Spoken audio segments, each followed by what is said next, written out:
الراعي الرسمي الأول يوم العيد هي صينية الكبدة اللي محدش بيختلف عليها. صينية بقى كده مشكلة كبدة على كلاوي على قلب على فشة على الحاجات القمر اللي انتوا شايفينها دي. كل سنة وانتوا طيبين، وتعالوا نعمل النهاردة فطار أول يوم العيد بطريقة سهلة جدا وبسيطة ومفيش أسهل منها. أول حاجة كده معايا هنا حتة قلب هقطعها كده شرايح رفيعة، علشان القلب ده يعني بيبقى يعني قاسي شوية في السوا بتاعه. في ناس كتير بقى بتعملها بالبصل وبالفلفل وبالثوم وبالكلام ده، انا هقول لكم النهارده على طريقتي، ولو عجبتكم قولوا لي بقى في التعليقات، وعايزه اعرف مين برضو زي كده بيعملها. تمام. ادي بقى الكبده برضو هقطعها كده شرايح، بس بحبها كده شرايح سميكه شويه. والكلاوي برضو نفس الحكايه. لو اول مره بتشوفيني بقى يا ريت تشتركي معايا في الصفحه وتنوريني، اشتراك يساعدني جدا. ادي بنا الرخمه دي مش فاهمه.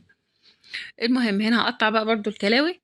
والكلاوي دي انا بحب اشطفها، الكبده ما بتتغسلش ولا القلب، يعني ممكن نديله شطفه بسيطه كده. الفشه طبعا بتتغسل وبتتغسل حلو قوي. هقطعها حتت رفيعه كده. واللي هيقول لي بقى الفشه ما بتتعملش مع الكلام ده، عايزه اقول لك بقى انت بس جربي. تحطي الفشه مع تتحمر مع الكبده، وانت هتاكلي احلى فشه محمره. انا بموت فيها وهي محمره الصراحه. همسك بقى دلوقتي كده دهنه كده حلوه من بيت الكلاوي، هقطعها حتت صغيره علشان هي دي اللي انا هحمر بيها الكبده. خلاص. معايا بقى طاسة كده أو وok على النار سخنة سخنة جدًا.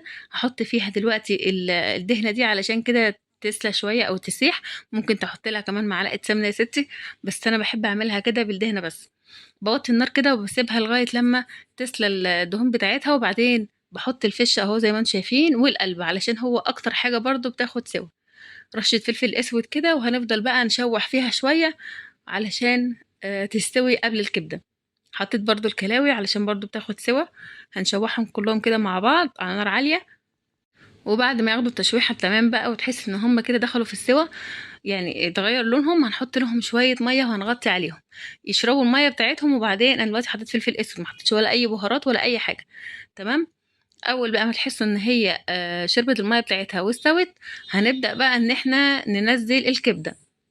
ودي افضل طريقة انا بحبها جدا لعمل الكبدة المحمرة والفشة والقلب والكلام ده كله.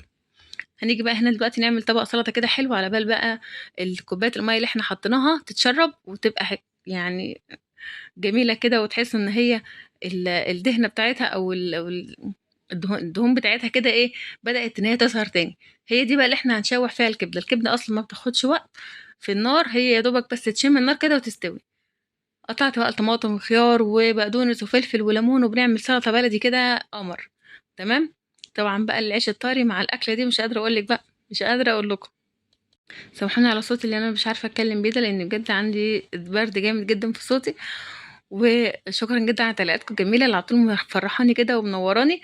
وخدي لك جولة في الصفحة لو انت أول مرة بتشوفيني، إن شاء الله فيديوهاتنا تعجبكم. بعصر بقى الليمون على السلطة، ولو عايزة كمان تخرطي بصلاية كده حمرا هتبقى برضو سلطة تحفة. هنخرط دلوقتي كمان البقدونس.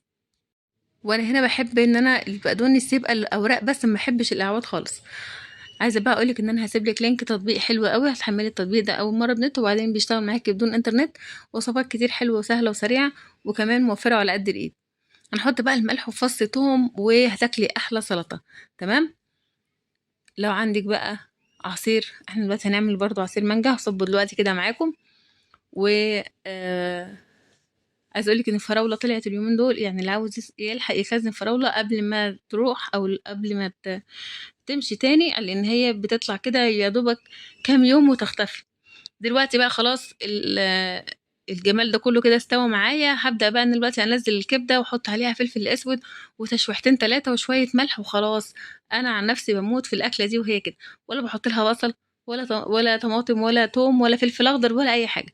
دي ليها طريقة ودي ليها طريقة. او ممكن اكل مرة مثلا، دي يعني 90% باكلها كده. وممكن مرة بس كده في العمر احط فيها بقى ايه بصل وطماطم وفلفل والكلام ده. جربوها بالطعم ده بجد هتختلف كتير. واللي ما بيحبش الكبدة ولا الحلويات دي يعني هتحبوها جدا وهتاكلوها بعد كده وبألف هنا وشفا عليكم. ادي السلطة خلصناها. وادي بقى الطاسة الجميلة اللي عملناها دي حكاية. مش قادرة اقول لكم على ريحتها وطعمها، هو ملح وفلفل اسود وحتة الدهنة من بيت الكلاوي، وحمري بقى وكلي وبألف هنا وشفا. هنا في الفلاية بصوا حصى. واتمنى يكون الفيديو النهارده اللطيف الخفيف ده عجبكم. اتمنى تكتبوا لي بقى كومنتاتكم الجميله على طول مفرحاني. هو الكبده مع شويه السلطه هو ده العيد. مع الف سلامه واشوفكم في فيديو جديد، وهستنى تعليقاتكم وقولوا لي بقى انتوا بتحبوا الكبده زي كده ولا بتحطوا عليها بصل وفلفل وثوم والكلام ده. تمام. وادي بقى عصير المانجا اللي احنا عملناه. يا نهار ابيض على الجمال. والمانجا وقعت معانا، ويلا مش مهم، بتحصل في احسن العائلات. شويه بقى تلج مكعبات، ومع الف سلامه واشوفكم في فيديو جديد، وباي باي.